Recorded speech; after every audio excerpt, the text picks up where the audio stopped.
What is up, my Shadowverse soldiers, and welcome back to another Shadowverse Evolved video.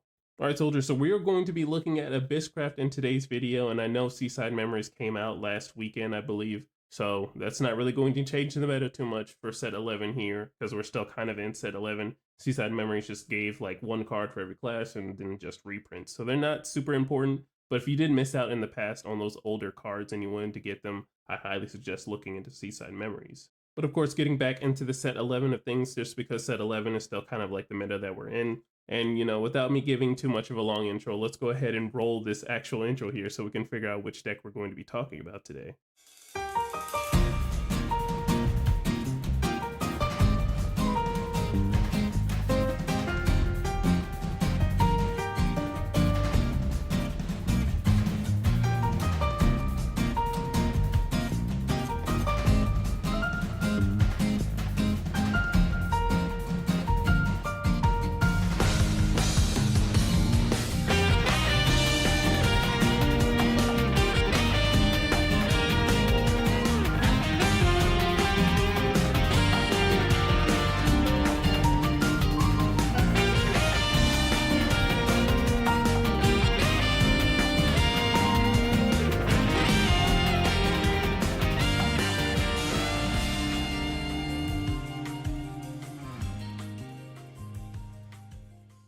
Alright, so if you didn't already know, we are going to be talking about Wasteland Abyss.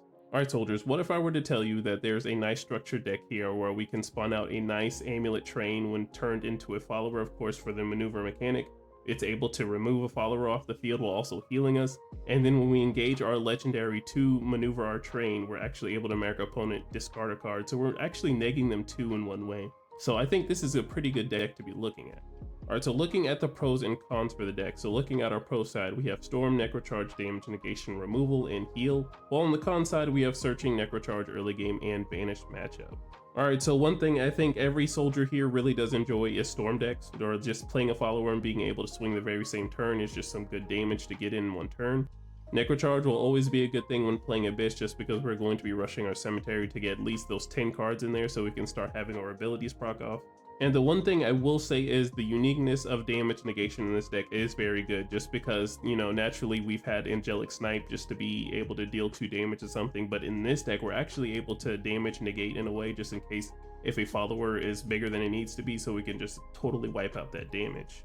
And then this deck has some decent amount of removal, so just like I said with the Magic Train earlier, when we do maneuver our amulet here, it actually has a nice ability on its strike to remove a follower off the field. And then of course on top of that, while you're doing that with Magic Train, you actually are going to be healing as well. Now while looking on the con side here, we do have Searching, so able to do all this, we do need one singular card to be into our hand and be able to play that very same turn to keep the tempo. So we're going to not really have that many cards in our deck to be searching, so that's going to be one of the downsides there. Alright, so I know you soldiers are looking at me saying, oh, well Sparta, you have Necrocharge in pros and in cons. So Necrocharge definitely does hurt sometimes just because you have to make sure you have those 10 cards in your cemetery. And if you don't have those 10 cards in cemetery, you're definitely going to be in a bad position in that game. Alright, so of course with Necrocharge, we're going to be doing a lot of setup here, so that means our early game is going to be pretty weak, because when we get into that mid game, like late game area, we're going to be really dominant in terms of removal and stuff like that. So in the early game, if our opponent could get under us, then we're going to be in a really bad spot. And of course, the bane of any Abysscraft or any Last Words followers existence is a banish. So if we're up against a card that is going to straight up banish our cards on our Last Words, we're going to lose that on so much value. Alright, so let's look at the legendary we have been talking about so far. Alright, so we have Ice Shellendrid, the Gilded Autocrat. So he's a 5-cost 5/5. When he comes into play, if there's no Magic Train on our field, we can summon one. And whenever this card becomes engaged, each opponent discards a card. And of course, when we evolve him for 1, he turns into a 6/6, but on evolve, you discard a card and you can select up to 2 followers in your cemetery and add them to your hand. And when this card still becomes engaged, each opponent discards a card. And during our turn, whenever a player discards a card, we can select the enemy follower on the field and engage it. Alright, and looking at the Magic Train, so it's also a 5-cost 4/5. You can spend 1 play point on Activate to engage any number of followers that cost a total of 5 or more on the field. To maneuver this card into the rest of the turn, it becomes a follower with 4/5. It has Rush, and it also has a Strike ability, so when it swings, you can select an engaged enemy follower on the field to destroy it, and it gives your leader +2 defense. Alright, so essentially how the turn is going to work, and by the way, I'm going to go with the abbreviation of Ice Shadowverse's name, and that's Ice. So essentially, you play out the magic train with Ice, just regular fanfare, and when you do engage, you make your opponent discard a card, and when you're evolved, you can make sure you get 2 followers back from your cemetery to add back to your hand, which is going to be pretty vital, of course. So whenever you do make your opponent discard a card, you are going to choose a follower to engage, which is really going to help out, because when you do engage Ice Shadowverse, you do get to make your opponent discard a card, so you get to engage a follower. When you're doing that, you're maneuvering the train. The maneuver train now has rush, and you're able to swing into said follower and just straight up blow it up while healing for 2. And I know that might have been a mouthful there, but that's just like the interaction just for the 5 cost. And mind you, it can be a total number of cards just as long as it adds up to 5. And of course, there are going to be cards that we can also maneuver, like a 4 cost and 1 cost, or a 3 cost and 2 cost and stuff like that, just in case we don't have ice, or other 5 cost cards that we might have in our deck. Alright, so what kind of Wasteland deck would we be if we didn't have our mount spawners for the deck? So of course we have our Casual Quixotic Adventurer, which is our 1 cost 2/1, which puts the Dutiful Steed token into our EX area. And then we have Vagabond Lizard, which is our 2 cost 2/2, which puts that Bullet Bike into the EX area or on the field of our choice, but when it dies, we get that Dutiful Steed in our EX area. Alright, and then lastly, we have our Abysscraft card that's going to be spawning out the cards for us. So we have our Skeleton Dreamer, so he's a 2 cost 2/3. Whenever this follower gains attack or defense, we can give it Storm, and then he has the last words, so when he dies, we can summon a Bullet Bite token and then bury the top card of our deck. Alright, so essentially talking about Skeleton Dreamer here, so essentially we get 2 cards into our cemetery while also getting a Bullet Bite token to give another follower rush, hopefully another card that we can trade into to go ahead and charge up the Necro Charge. Alright, so looking at the 2 mounts that we're going to be focusing on in this deck, and that's the Dutiful Steed token and the Bullet Bite. Alright, and of course we do have Chef in the deck. Alright, so honestly, this Chef is going to help us cook our opponent. I'm sorry. Alright, but honestly, Chef is going to be, or at least the Evo for Chef, excuse me, is going to be the one that's going to help us get our ice off of the top 4, because we don't have any cards that's really going to search out ice like that. So we need to make sure we hit ice when we need to see it, or at least have it in our hand. And I know sometimes it might be greedy to keep the ice card in our opening hand, but we do need to see that card on 5 or 6. And you know, it's kind of like one of those things where, hey, do I keep this legendary that I might not see putting it to the bottom? Or do I want to keep it and play it out and see how many cards that I might see throughout, you know, the next couple of turns? So yeah, that is also a dilemma when playing the deck, but Chef is really going to help us search for that ice and also heal when we play on the Unevolved Fanfare. Alright, so let's talk about our card that we are going to need in our opening hand. So we have Ilganau Horror Astray. Alright, so looking at Horror Astray's abilities, so when she comes into play Fanfare, we can select the Wasteland follower that costs 3 or less in our cemetery, and then Necro Charge 10, we may summon it, and if we do, we banish this card. So she also has the last words as well, so when she dies, we put this card into its owner's EX area, and then we bury the top card of our deck. Alright soldiers, so do you remember when I was talking about how we were going to have a really bad early game just because we're going to be doing a lot of setup? So Horror Astray is just going to be the card that we need in our opening hand, so we can constantly bury the top card of our deck so we can get that Necro Charge 10. So essentially we can get cards like her Fanfare to go off. And before we get into the cards that we're able to resurrect with Ilganau, let's talk about the combo cards that's really going to work with her last words. Alright, so Soul Conversion is never a bad choice, especially if you're going to be running on a budget build, just because it's a good quick spell that's going to be helping you draw 2 while also doing her last words by putting her into the EX area while burying the top card. And then you have 2 cards in your cemetery already for Necro Charge.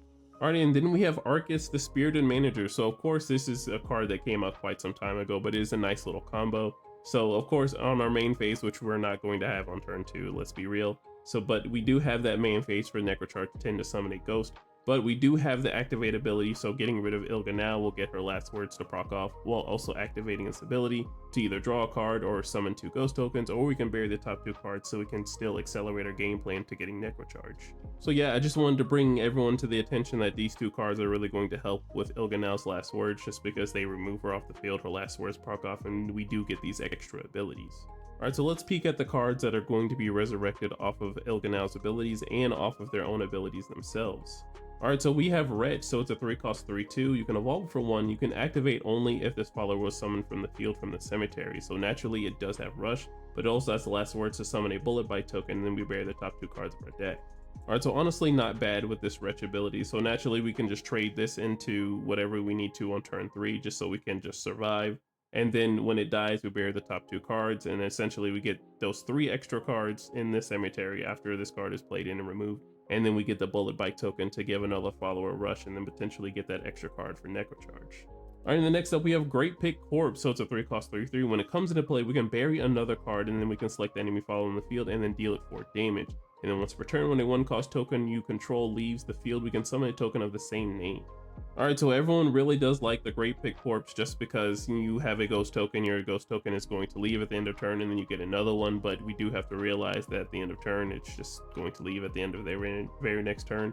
So Great Pick Corpse really does work in the ghost deck, just because the Gargantuan Ghosts are like the 3/3 wards that don't leave until the end of your opponent's turn, and having those Gargantuan Ghosts come back on your turn, or excuse me, at the end of their turn, is going to be pretty crazy for some damage.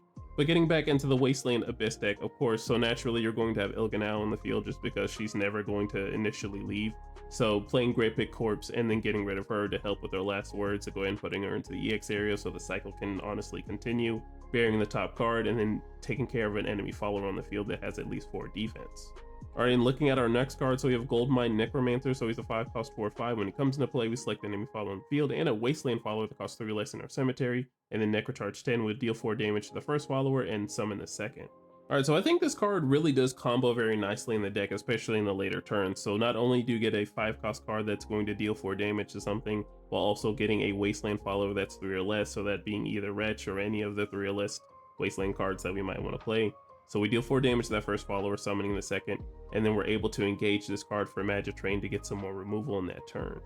Alright, and then lastly, we have a card that isn't really seen too much. We have Wretched Tryst, so it's a 4-cost spell. We can select 2 Wasteland followers that cost 3 or less in our cemetery, and then we have Necrocharge 10, of course, we summon them. Alright, soldiers, so this is exactly what I mean, that we're not going to be playing the game too much if we don't have the Necrocharge 10. So of course, on turn 4, we're not going to have Necrocharge 10. So this is going to be something that's going to be on like turn 6, turn 7, if we end up playing that, so we're able to like play the Wretch and then evolve it if we need to, or have like a Great Big Corpse getting rid of Ilganau or something like that. So you need to make sure you have Necrocharge 10, and I really do feel like if you don't have Necrocharge 10, you really are missing out on a lot of abilities. Alright, so we are talking about how Ilganau is going to be carrying on turn 1 to be milling our deck, so let's meet the other millers for our deck. Alright, so we have Poltergeist, so a 1-cost quick spell to bury the top 2 cards of our deck. So if we are going to be playing more control, and if we don't have things on turn 1, if we don't want to play Ilganau, Poltergeist is not a bad card to be playing on turn 1, just so on turn 2 we can play the Ilganau, do Soul Conversion, have more cards into our cemetery. Alright, and then we have Grave Desecration, which is also not a bad card since there are going to be a lot of departed cards in our deck, so just being able to have an amulet and putting the top 2 cards of our deck into our cemetery is nice in addition to this, and having this ability to getting any departed follower from a cemetery and add it to our hand, which if you have been paying attention on Ice's ability, or at least Ice's special trait, he is also a departed follower. And of course then we have Do Blame, which is honestly just a staple, because if we're going to be playing Ilganau on turn 1, playing Do Blame on turn 2 to go ahead and bury the top card of our deck, and especially if we go second, it's pretty good to go ahead and evolve and then, you know, crash a 3/3 into something just in case you need to really match your opponent's freak in the early game.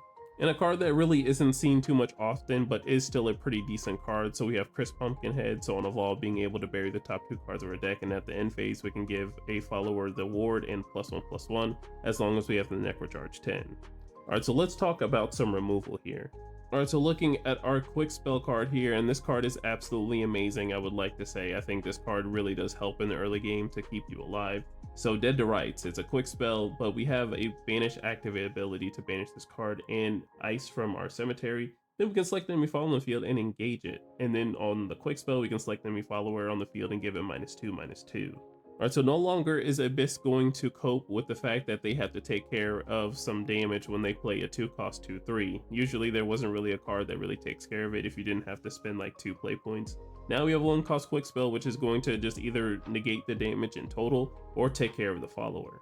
Alright, so looking at the Wretch Evo finally, so it turns into a 4/3 and it has Storm, but on evolve we select the enemy follower on the field and deal it 5 damage, and it still has that same last word to summon a Bullet Bite token and then bury the top 2 cards of our deck. Alright, so initially what's going to be happening, we want to honestly play Wretch from the cemetery outside of playing him in tempo on turn 3. So we play out Wretch, Wretch is able to evolve, Wretch turns into a 4/3 with Storm, And then of course with our other amounts, of course, we can make this card even bigger. And then on the evolve, we're going to be dealing 5 damage to an enemy follower. So 5 is the perfect number. Shadowverse Evolve 5, if you want to do good damage and take care of a follower, 9 times out of 10 you're probably going to need to do 5 damage to said follower. And of course, moving on, we naturally do have Do Blame, which is just going to be a nice on evolve to either deal 2 damage to one follower that's probably still left upright, and then we swing in for a 3/3 into the engaged follower. And of course, lastly but not least, we have Whispers of a Dream. So of course, there are still 3-cost cards that are running around in the meta. I think every deck has a 3-cost card, or at least a 3-cost or less card. So being able to deal with that in quick timing and not caring what that card has in terms of attack or defense, and just removing it off the field, and then being able to bury the top card of our deck, which will help for our Necrocharge as well.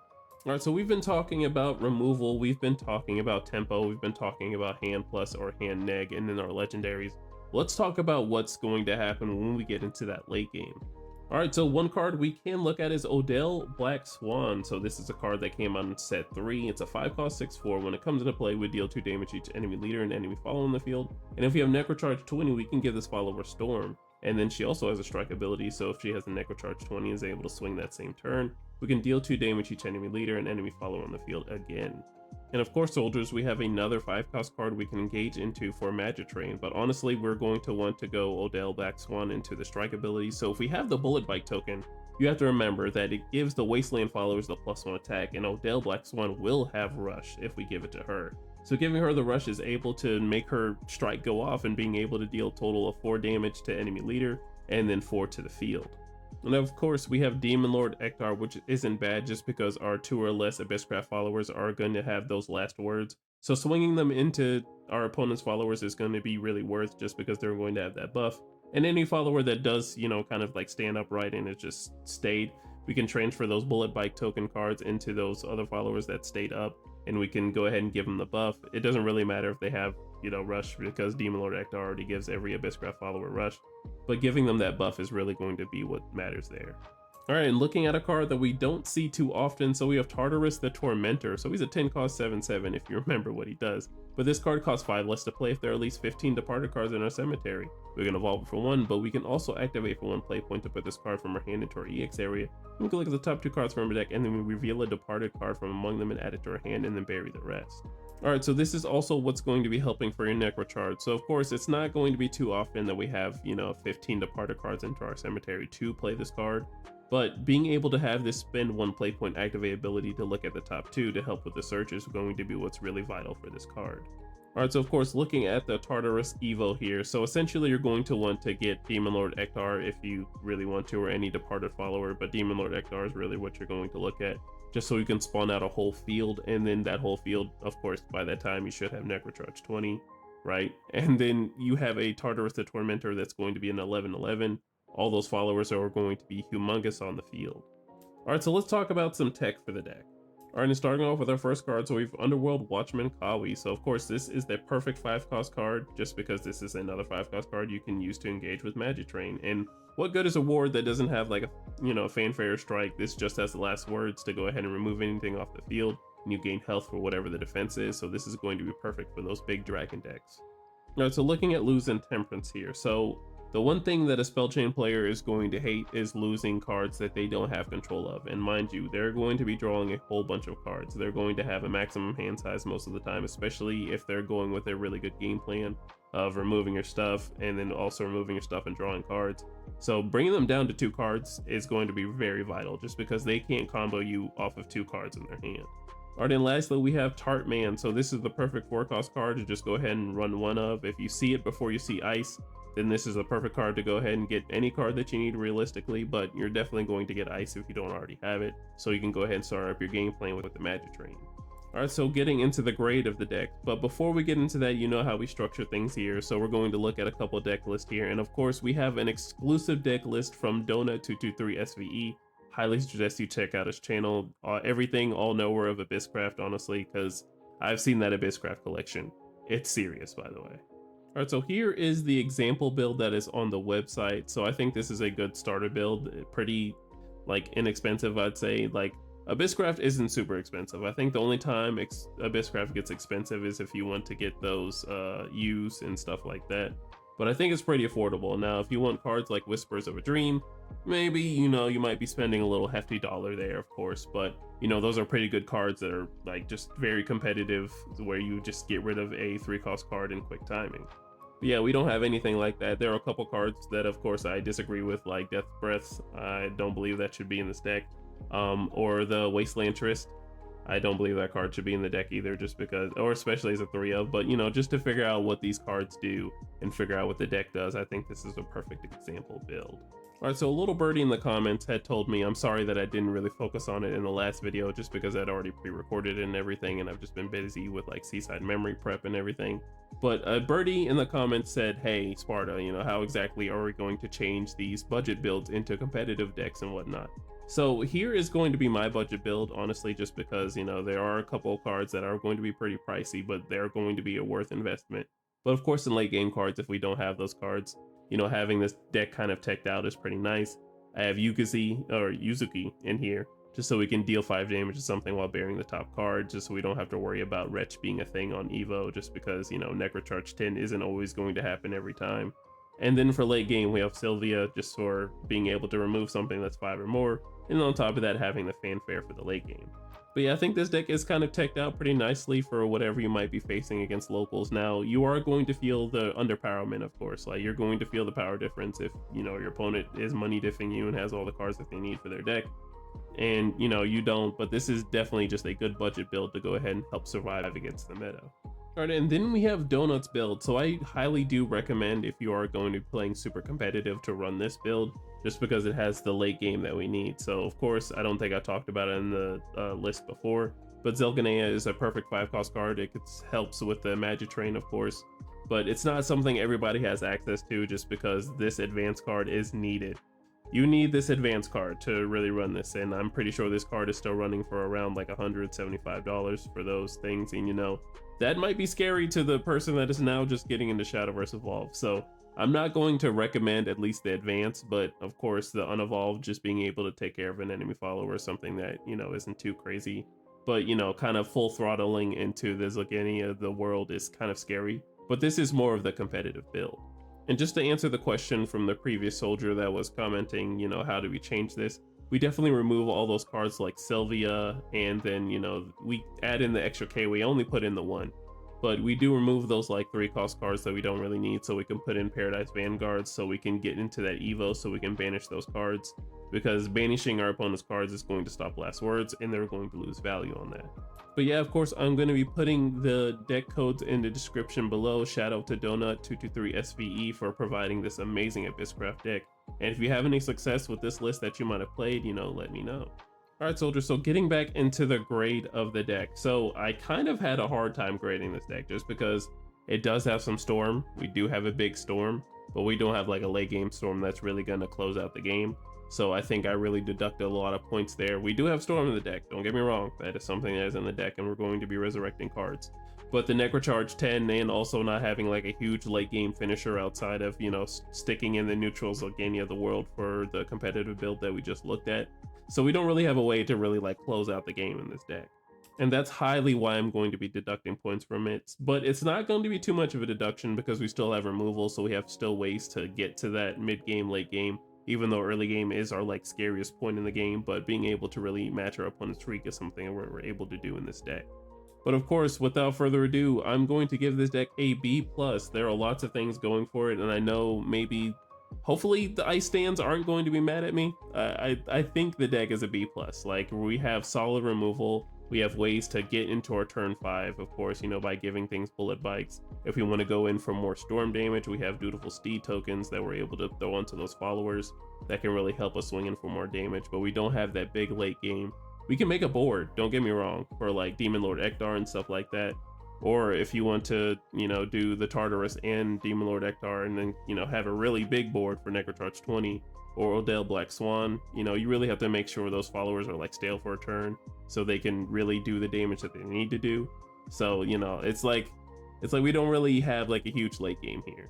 And alrighty soldiers, that is everything we had to cover for the Abysscraft breakdown. Just some updates on the channel. So of course, We are still going to be doing Shadowverse Evolve, but I am going to be making Dragon Ball content on the side coming up this next couple of weeks. So Chris and I, for All-in-One Gaming Generation, are going to be on our secondary channel doing things for our competitive Dragon Ball stuff. So if you really do enjoy me and really do rock with me, you know, follow that channel there. Of course, I'll plug it in the description below so you guys can check it out.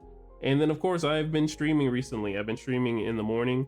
I don't know if you guys are going to be like up around that time, but want to go ahead and get that gaming time out. And if you really just want to rock with me and chill with me and hang with me, then, you know, drop into the stream, say hello, you know, introduce yourselves. I'd like to know who I'm really talking to when playing or talking about these decks, or whenever I'm going to be playing games, because we could also rock and play some games in the future if you guys want to get together.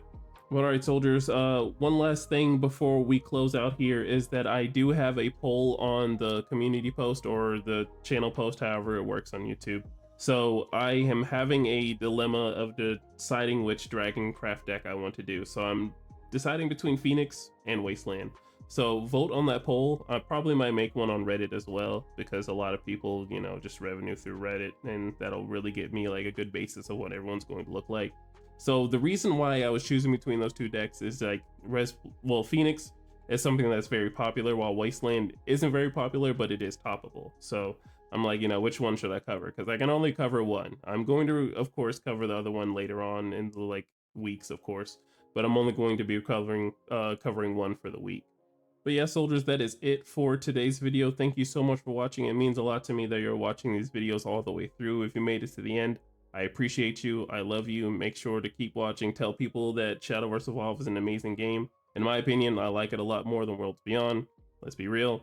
And I'm glad that Worlds Beyond is getting the content that it needs and everything, but I'm really going to keep my focus on Evolve. But all right, soldiers, make sure you're safe in whatever you do tonight and safe whatever you do for the rest of the year. Make sure to like, comment, and subscribe, and I will see you in the next one. Bye. Yeah. TRINN. Just to get you away. What I got to do. What I got to do. Just to get you away. What I got to do.